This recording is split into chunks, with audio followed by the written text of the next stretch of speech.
នាវាចម្បាំងអូស្ត្រាលីនិងចិនចូលចតនៅខេត្តព្រះសីហនុថ្ងៃទី10ចំថ្ងៃថៃគម្រាមបណ្ដេញពលរដ្ឋខ្មែរពីភូមិនៅថ្ងៃទី10ខែតុលាឆ្នាំ2025នេះ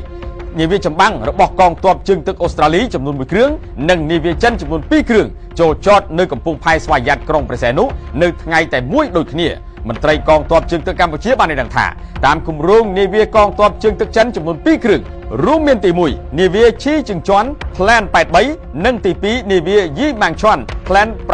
983នឹងចូលចតរយៈពេល5ថ្ងៃចាប់ពីថ្ងៃទី10ខែតុលាដល់ថ្ងៃទី14ខែតុលាឆ្នាំ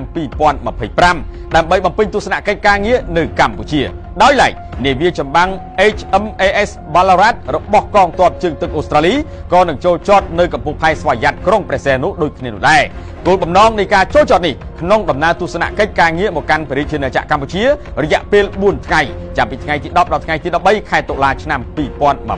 2025